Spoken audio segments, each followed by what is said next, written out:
Tell me when we're ready. Our camera's rolling. The camera's rolling, okay. All right. Well, my name is Nanna Aida Svendsen, and it's the end of November 2020. And I'm sure, as you all know, these are absolutely extraordinary times. And demands are being placed on us that we have not really been subjected to before. And a lot of people are suffering and struggling. And my heart goes out to anyone who is in a pain at this time. And I think on some level most of us are.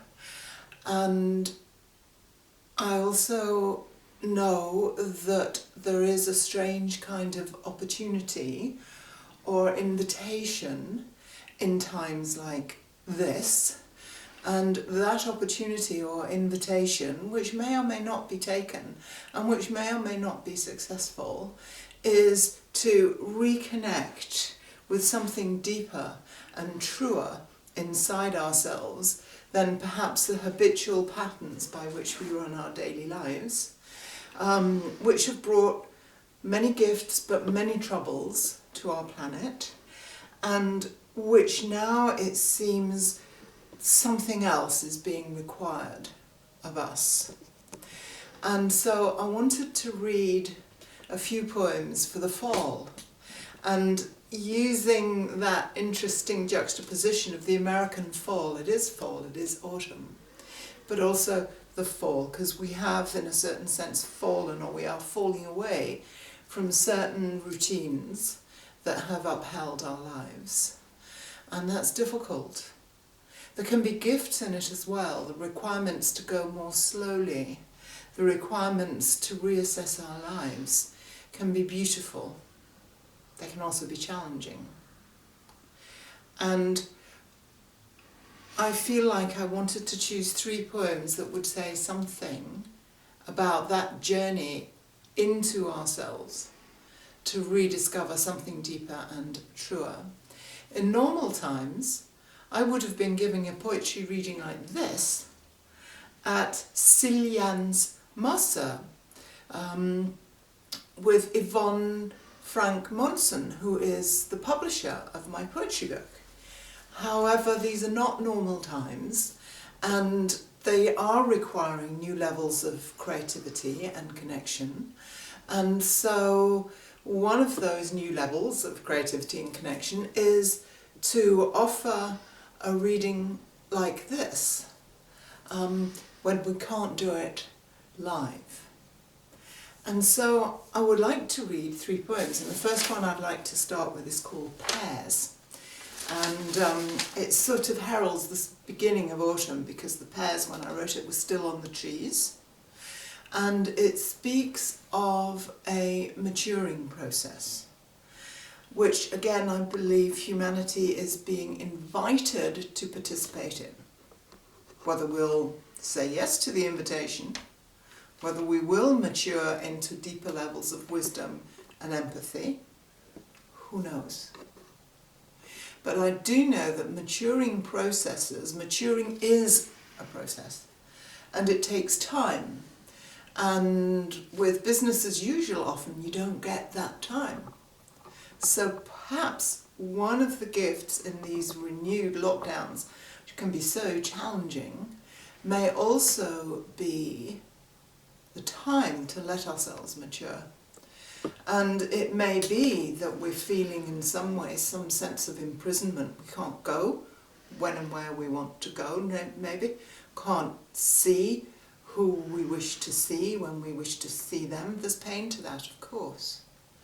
But I also think it can be fruitful, as it so often is, that if there's an external circumstance generating a feeling such as, for example, a sense of imprisonment, use it. Use it to go to a deeper level inside yourself and see if you can find ways in which you are imprisoning yourself. It may be old emotional wounds that are inhibiting you from stepping forward into a life that you would love more. It may be a relationship that's no longer alive and flourishing for you. It may be a job. It may be a habitual way of thinking that is actually beating you up rather than supporting you. And so you have an opportunity now, there's an opportunity now, perhaps, to have a look at how am I imprisoning myself, or how are we imprisoning ourselves? How am I, keep it to me, imprisoning myself in ways that perhaps are not necessary and don't serve me.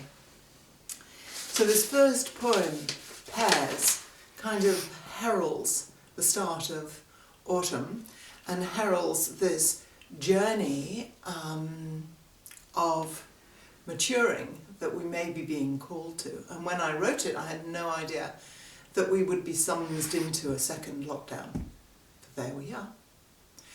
So, pears. Pears hang heavily on the tree. Every now and then, a gust of wind rages through the branches, bouncing the fruit as they hold on, not yet ready to let go and fall to the ground. Maturing is a process not to be forced. Maturing is a process not to be forced. In a world that seems to crave the quick fix and instant everything, with little patience for unfolding wisdom, I draw comfort from those pears, biding their time as they dangle on the ends of their twigs. They're not doing nothing in their waiting. They are not doing nothing in their waiting. They are inhabiting their ripening with grace, inhabiting their ripening with grace, giving form to their burgeoning fullness. And I do believe that's one of the invitations of this time, to give that maturing process time and to remember, you know, it can be very frustrating to wait, but if you can remember that waiting is not nothing. It's actually a process of maturing. If someone's pregnant, they have to wait 9 months before the baby's there. Things need time to mature and evolve and gestate, and so do we. And we are living in such extraordinary times that we need time to evolve and gestate and mature and really find out how are we going to navigate our next phase, how are we going to navigate this phase. So that was my first poem about pears, and I am going to need a sip of tea before I embark on my second poem. So just bear with me for a moment here.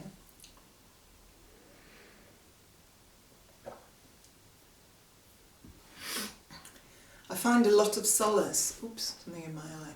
I find a lot of solace in communion with nature and in the world around me and in the garden, because I live in the countryside. And so the next poem isn't about pears, it's about an apple tree. And it's called Rain Falls on the Apple Tree. And it's also about that notion that many of us may be experiencing at this time, concerned for loved ones. And it can be particularly rife because of the sense of so many of us not able to go and see those we love. And so the worries can run rife, and the grief can run rife with that. And again, as always, the invitation is to not stay up in the worries, but to find something deeper, find a deeper wisdom, find a deeper level of love with which to commune and connect with loved ones in whatever way is possible. Some of it may be using new technology, some of it may be writing a letter, some of it may be simply holding them in our hearts and sending them love. So this poem harkens to that. Rain falls on the apple tree. Rain pounds the apple tree, standing in the garden, its few remaining leaves heavy with wet. Rivulets of muddy water scurry across the lawn before deepening into the earth. Concerns for loved ones far away run riot like those rivulets in my mind. A ragged night, a dark undertow to the day. What to do but trust the tug? What to do but trust the tug of the current and descend to an underworld within, there to grieve all I have lost, there to grieve all I have lost. Reconnect with deeper wisdom and with love, and be nourished like the earth on this day by the rain. I find often a kind of solace in the similarity between what's going on outside and going on in my inner process. They often mirror one another. And I sense this thing, and one of the reasons why we often don't want to go down into our feelings, into the unconscious, into our interior world, is that often one of the first things that come up is grief, pain, sorrow, emotional wound. Now, who wants to deal with that? You know, if I tell you, oh, I have a wonderful gift for you, go grieve. You're going to go, what? But my experience is, if I won't grieve, I won't get the deeper wisdom underlying that grief. While I'm stuck in my mind and its worries, I won't have the deeper communion with the actual love that I feel for those I care for. And also, if I won't grieve and go through that descent, often new levels of creativity won't come up. So there is a certain sense of refusing the sorrow is also to refuse the gifts of our deeper knowing and our truth. So just wanting to offer that as well. And so I know that reclaiming ourselves, maturing, is a rigorous journey. And it may not be for everyone. And I also feel to say, trust yourself if you really do not feel called to a journey like that. Because that maturing sense also has something to do with needing to be ready, or needing the right kind of support. Like some of the pears need, canes to keep the pear trees upright. Some of them need support. And you may need support for a journey like this. And sometimes something is needing to evolve inside you, inside me, in order to be ready to undertake it. So I always feel like the deepest wisdom is to trust ourselves and trust where the energy wants to go, and not to force ourselves on one another. I think very often one of the biggest gifts we can give ourselves and another person is the freedom to be the way they are when they are, and not be trying to demand, coerce, force ourselves into being something else. That can be a kind of imprisonment in itself. And freedom is so crucial. So I have one more poem, and it's called Falling Down, which in a sense summarises the two other poems and just speaks into the gift of letting ourselves fall. And I'll just have another sip of tea before I read this one. Hopefully it's not too much dissent, but hopefully also you get the sense that dissent, like the leaves falling off the trees, is part of the season of growth. It's part of what nourishes the earth and land. It's part of what nourishes us. And I hope also that you'll get the sense of waiting or descending also has extraordinary gifts to offer us. Last one. Falling down. We try so hard to stay up, to keep from falling down. Yet there is a falling into ourselves that is of the essence. There is a tumbling into the heart that means we must open. There's a tumbling into the heart that means we must open to our beauty and our pain.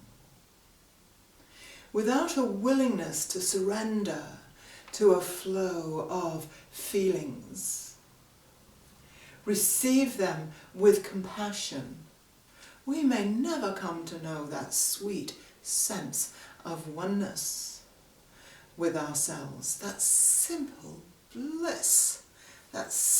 bliss in being beneath all our distress. Without a willingness to surrender and turn attention to the quiet, turn attention to the quiet that underlies the turmoil of the mind, we may never know that sweet sense of oneness with ourselves, with existence, that sweet sense of love and trust and flow. We may never come to know that sweet sense of oneness with ourselves, with existence, that sweet sense of love and trust and flow. We try so hard to stay up, yet there is a falling down that is of the essence. Okay, my dears, enough said for the end of November poetry session 2020. I wish you well, send you love and all that is best.